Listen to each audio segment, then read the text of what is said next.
we go. Shit, come on guys, let's go now. Repeat, do not go in. Round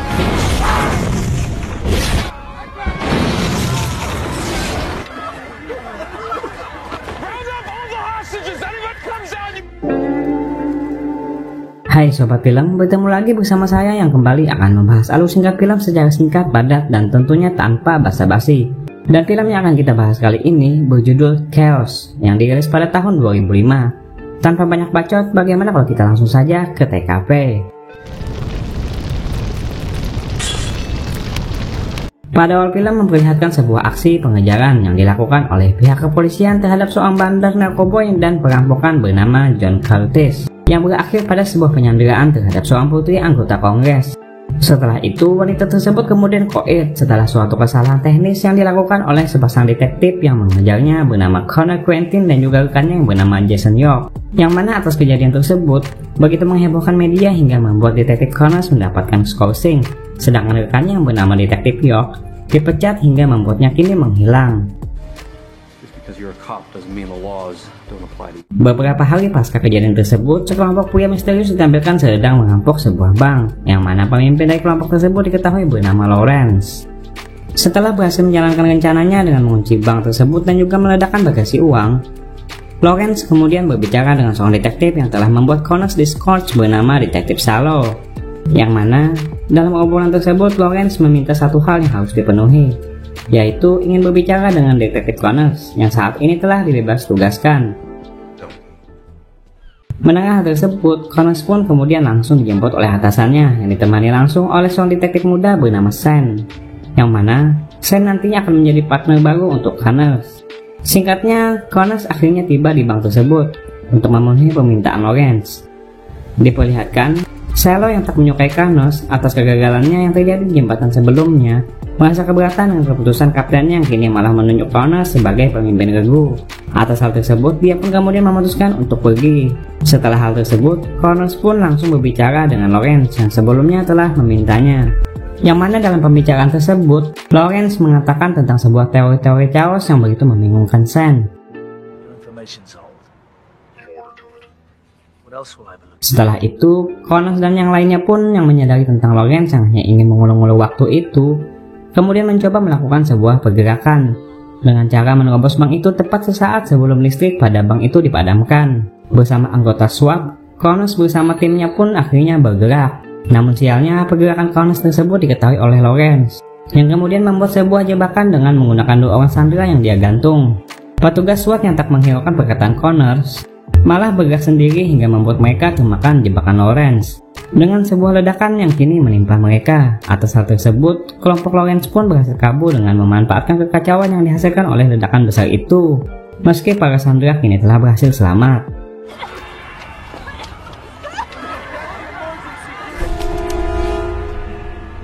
Setelah situasi mulai aman, Sen diperlihatkan pergi ke tempat komunikasi untuk mendalami perkataan Lawrence tentang teori chaos yang dikatakannya pada saat berbicara dengan Connors. Dengan memanfaatkan rekaman CCTV yang berada di bank itu, Connors mencoba mencari tahu tentang pergerakan para perampok tersebut.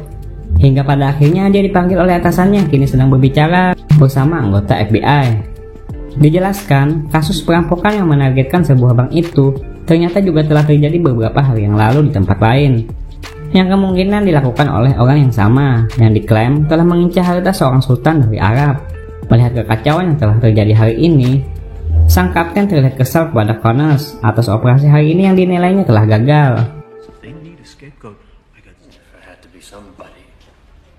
Setelah itu, Sen yang telah mendalami teori chaos yang dikatakan Lawrence kembali bertemu Connors dan mulai membicarakan hal tersebut di sebuah kafe.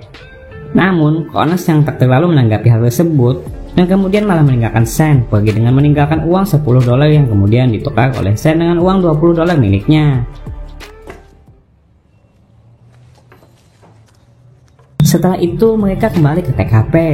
Salah satu rekannya Connors memberitahunya tentang rekaman CCTV yang berhasil merekam seorang pria yang memiliki catatan hukum berada di tempat tersebut, yang kemudian diyakini telah terlibat dalam kejadian hari ini. Dan kemudian langsung pergi ke tempat kekasihnya yang telah mereka ketahui lokasinya. Menyadari kedatangan polisi, baku tembak pun tak bisa dihindarkan. hingga sampai akhirnya pria bernama Damon tersebut kabur dengan sebuah mobil. Sen berusaha mengejarnya dengan sebuah motor, namun sayangnya dia gagal setelah dia terjatuh dari motornya. Untungnya Connors datang tepat waktu dan berhasil menghentikan pelarian Damon tersebut, dan kemudian langsung mengeksekusinya hingga membuat pria tersebut pingsan.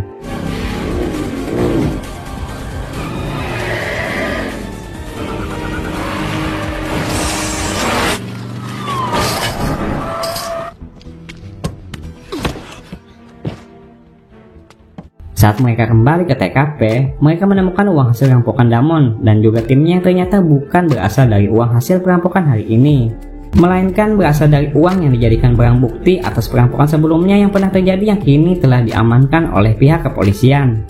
Yang mana hal tersebut mereka ketahui dari aroma yang telah mereka tandai. Melalui rekannya, Connors pun akhirnya mengetahui bahwa detektif Salo lah yang memimpin operasi pada perampokan bank yang terjadi sebelumnya. Setelah itu, Connors dan Sen pergi menemui kekasih Damon yang kini telah mereka amankan. Mereka mencoba menginterogasinya, namun sayangnya mereka tak mendapatkan informasi apapun dari wanita tersebut. Kemudian mereka berdua pergi ke tempat penyimpanan barang bukti kepolisian. Seorang petugas di sana yang bernama Harry menjelaskan bahwa detektif Silo telah mengambil beberapa barang bukti uang tersebut yang dia buktikan dari sebuah tanda tangannya. Atas hal tersebut, Connors dan yang lainnya pun mulai beranggapan bahwa detektif Silo telah terlibat dalam beberapa perampokan yang terjadi saat ini, meskipun sang kapten dan juga Sen terlihat meragukannya. No, they don't. Why didn't they ask for him at the bank? Setelah itu mereka mendapat kabar tentang detektif Silo yang ternyata kini telah koit di kediamannya, yang kemungkinan telah dihabisi oleh seseorang, beserta uang barang bukti yang telah hilang di gudang penyimpanan sebelumnya, yang kini semakin membuat status detektif Silo semakin diyakini sebagai orang yang terlibat. Setelah itu mereka mendapat panggilan dari Lawrence yang mengancam mereka dengan sebuah kalimat pembalasan. Sen yang mendengar kata-kata Lawrence tersebut kembali memainkan teorinya, yang membuat Connors dan sang kapten merasa bingung, dan kemudian menyarankan sang kapten agar kembali ke tempat awal mula kejadian untuk mendapatkan lebih banyak petunjuk. Benar saja, saat meninjau ulang rekaman CCTV, Sen menyadari ada salah satu sudut bank yang sengaja terlindung dari pandangan CCTV, yang ternyata adalah sebuah ruangan yang terdapat komputer manajer regional bank, yang setelah diidentifikasi, terdapat sidik jari seorang peretas yang dulunya pernah ditangkap oleh Connors sendiri, yang akhirnya diketahui bernama Chris Lay. Mereka berdua pun langsung pergi ke kediaman Chris, namun sayangnya mereka terlambat dikarenakan Chris yang kini telah koit di tangan Lawrence yang telah datang terlebih dahulu. Baku tembak pun terjadi di antara mereka, yang mana dalam kejadian tersebut Sen berhasil diselamatkan oleh Connors sesaat sebelum Lawrence ingin mengeksekusinya. Namun sialnya mereka harus kembali kehilangan jejak Lawrence yang kembali berhasil kabur.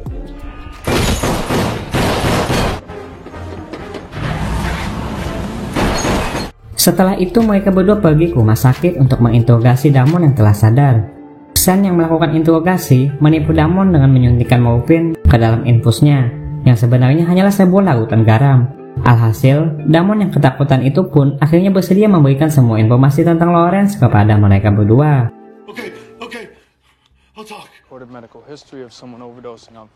Kini, sosok Lawrence pun akhirnya telah diketahui sebagai Scott Curtis, yang tak lain adalah saudara dari John Curtis yang telah koit di tangan Connors pada saat insiden di jembatan Pearls yang ditampilkan di awal scene.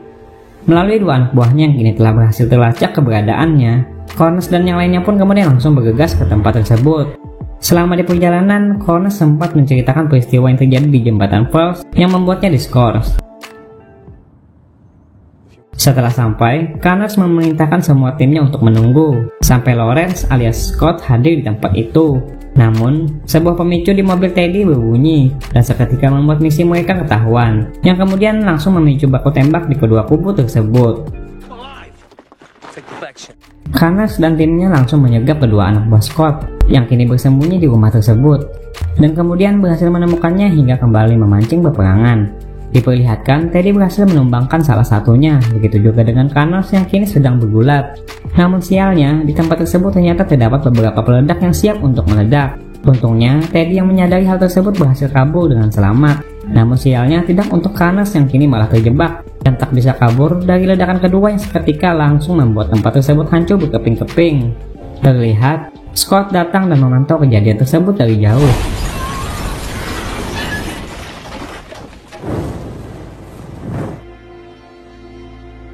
Atas kejadian ini, mereka semua pun kini beranggapan bahwa Connors telah koit. Terlihat dari sebuah rencana Connors yang mereka temukan. Setelah itu, Sen pergi ke tempat kerjanya Connors dan kemudian bertemu si ahli komputer yang menjelaskan tentang update penyelidikan yang telah dia dapatkan. Dijelaskan kelompoknya Scott telah menanamkan sebuah virus pada sebuah komputer regional bank, tepat pada saat Connors memerintahkan untuk memadamkan aliran listrik di bank tersebut, yang kini telah membuat transaksi penarikan berkisar $1 miliar itu berjalan otomatis hingga pada saat matahari terbit besok. Mengetahui hal itu, Sen pun kini mulai berpikir untuk menyudahi kasus tersebut, dikarenakan sudah di luar batas juridiksinya. Setelah itu, Sen mendapat panggilan dari seorang pria misterius yang mengatakan tentang kematian Connors yang dia anggap wajar menerimanya. Merasa kesal, Sen kembali ke kantornya dan kemudian menemukan sebuah berkas tugas milik detektif Shiloh yang kini membuatnya sadar. Dengan berkas tersebut, dia kemudian menginterogasi Harry, si penjaga barang bukti yang dinilainya telah terlibat karena melakukan pemalsuan tanda tangan terhadap milik detektif Shiloh yang selama ini diduga telah mengambil beberapa barang bukti kepada Harry. Tak hanya itu, Sen juga berhasil mengetahui sosok Scott Curtis, yang ternyata tak lain adalah detektif Jason York, yang ditampilkan dalam sebuah flashback, yang tak lain adalah seorang mantan partner Connors, yang telah dipecat pasca kejadian di jembatan First beberapa waktu silam, yang ternyata diketahui merupakan dalang dari semua perampokan yang telah terjadi di beberapa waktu ini.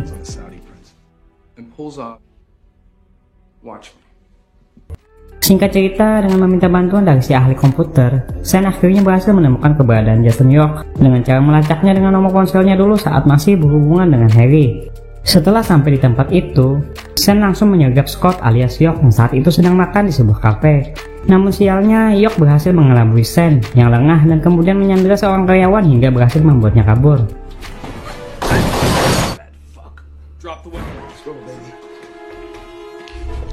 Untungnya, Sen berhasil kembali menemukan keberadaan yang kabur ke sebuah dermaga. Aksi main kucing-kucingan pun dan juga baku tembak tersaji di antara mereka berdua. York yang kehabisan amunisi kembali memutuskan untuk kabur dan bersembunyi ke sebuah dek kapal. Sampai pada akhirnya mereka kembali bertemu dan kemudian bergulat. Dengan susah payah, Sen akhirnya berhasil menghabisi York setelah dia kembali mendapatkan senjatanya.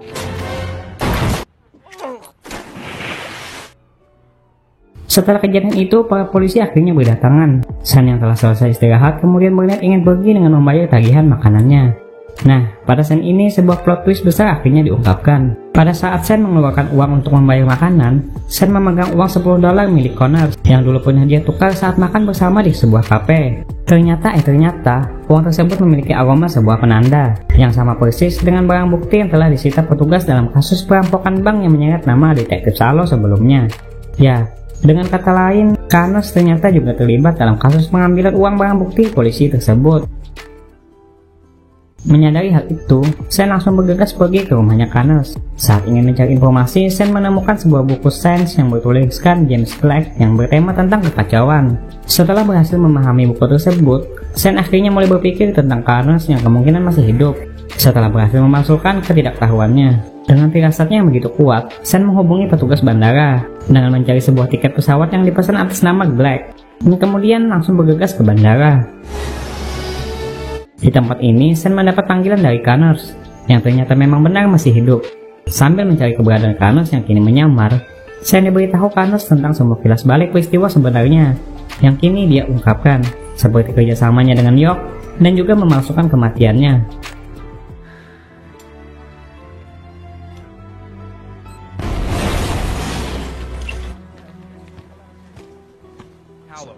Callow deserved this, lad. I'm a wealthy man. Always win.